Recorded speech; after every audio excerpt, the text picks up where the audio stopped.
Hey everyone, this is Luke Monroe from Ostrich Hole, and today we'll be doing an in-the-ring comparison between Motorola's Atrix 4G and HTC's EVO 3D.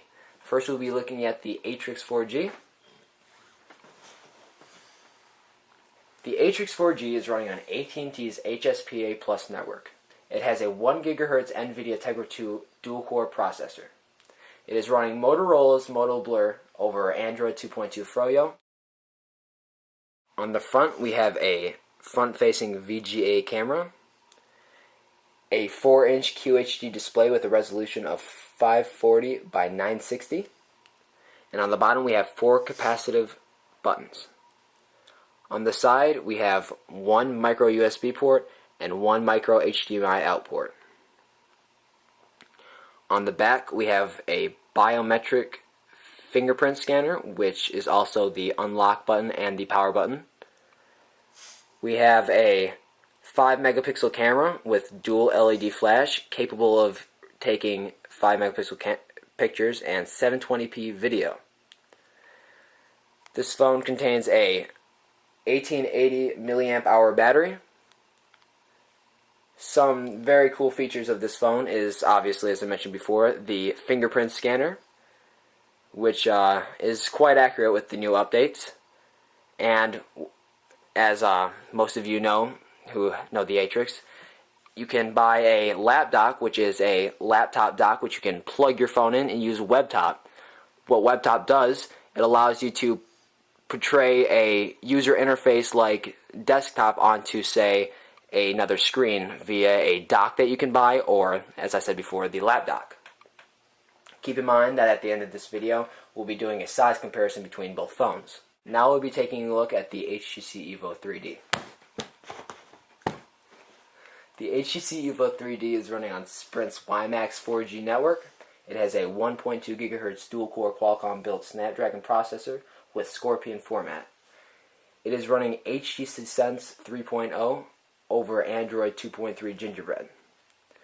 The phone has a 1.3 front-facing camera, 1.3 megapixel front-facing camera, a 4.3-inch QHD display with a resolution of 540 by 960 with stereoscopic technology, and on the bottom we have 4 capacitive buttons.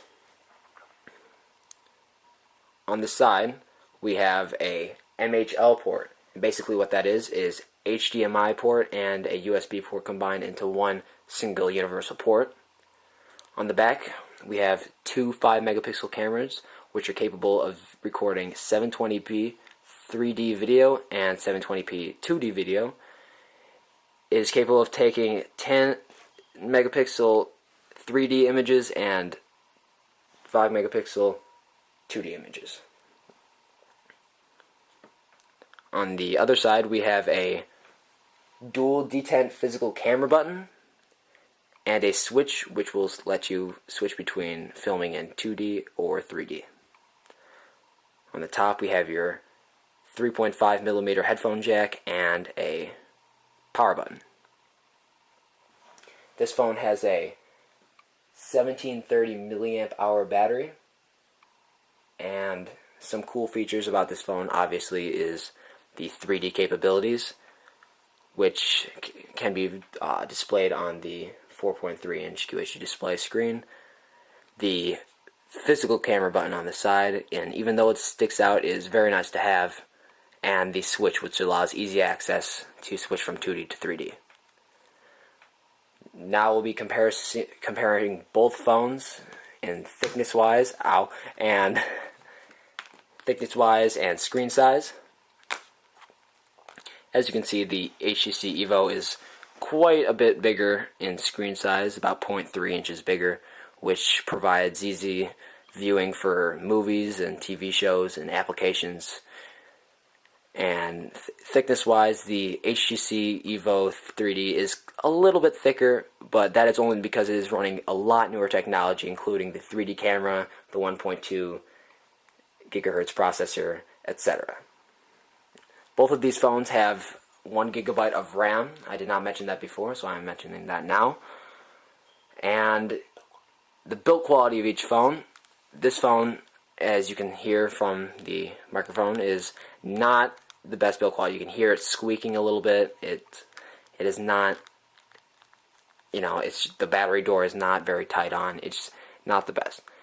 The HTC EVO 3D, on the other hand, very well built quality. There is a metal bezel around the screen of the phone and going around the physical camera button and the camera switch. The back door, the battery pack door, is very difficult to remove, but that is not necessarily a bad thing, which means that if you were to drop the phone, the battery would not fall out, and which, you know, can keep your battery intact, will not result in you losing any data from removing the battery by doing a hard reset.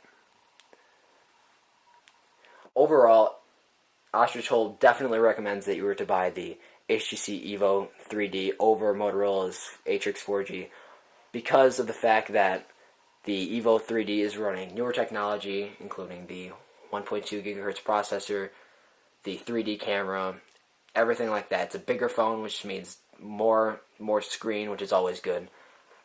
And the build quality is superb. It's just magnificent. It doesn't squeak in your hand. It feels very good. If you already have an Atrix 4G and you're thinking about upgrading to a new phone, this phone is not necessarily the best phone to upgrade because it is not a revolutionary step. But now, if you're on if you're looking for a new contract and looking for a new carrier and you want a new phone to buy, definitely go with the HTC EVO because Sprint's WiMAX is definitely faster than AT&T's network because AT&T doesn't really even have a full 4G network yet. So overall, the HTC definitely wins this in the ring comparison. And yeah, so that's about it, guys. Thank you for watching. Please rate, like, add your favorites, subscribe, all that good stuff. This is Luke from Ostrich Hole, and stay breezy.